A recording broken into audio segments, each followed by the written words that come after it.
Хора, ето това е. Тук са каналите в Венеция. Ето, вече отдавна сме кацнали. Това са каналите в Венеция. Очаквайте други ден. Ще кача видеото, в което плувам на лодка, така че го гледайте. Ето ги пак и другите канали. Това е ютубър Данката БГ, абонирайте се за него и за мен. Лодката, това са каналите и най-вероятно други ден ще плуваме.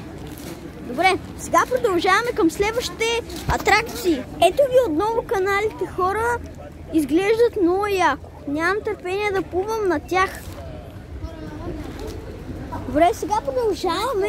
Надявам се да идем в двореца на доджите. Но няма да влизаме в двореца на доджите, а утре ще го влизаме и тогава ще кача видеото. Между другото, хора, в момента сме на остров де-факто. На главния остров, ето. Хора, вижте, дори камерата не мога ми хване. Много готини са сградите тук.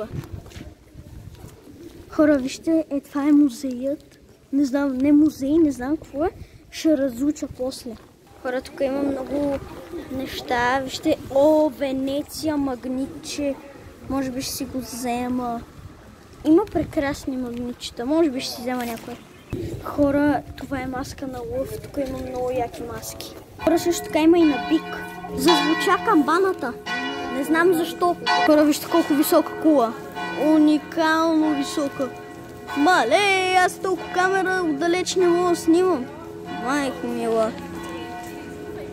Ужасно високо е. Много е красиво. Много е готино във Венеция. Хора, вижте колко е красиво. Хора, тук буквално има някакви стъклени животни, които са много готини.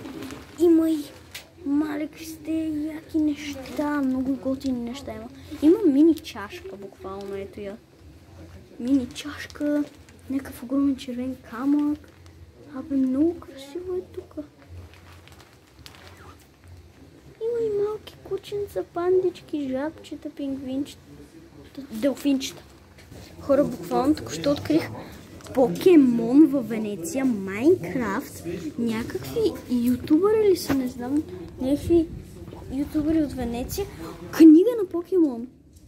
Уау, те са много яки. Добре, продължаваме. Вижте колко е тясна уличката буквално. Хора, вижте какви обици. Буквално с сини камъчета и зелени. Много готино. Хора, открих брутални сърчица, като някакви много готини. И някакви маски. Хора, вижте буквално там е една врата. Ето. Чакайте, замъгли се. Тази врата буквално има малка стълбичка, на която да стъпим и да влезем. Хора, вижте, буквално там вратата няма къде да стъпим. Много готино. Няма къде да стъпим директно. Лодката ни остава там и ако стъпим, стъпим. Хора, тук не мога да снимам много. Това са фигурките. Изгледат брутално. И от анимацията бъдат сбъдни милионите изтик. Хора, има и процент. Добре, хора, това беше видеото за днес. Надявам се да ви е харесало.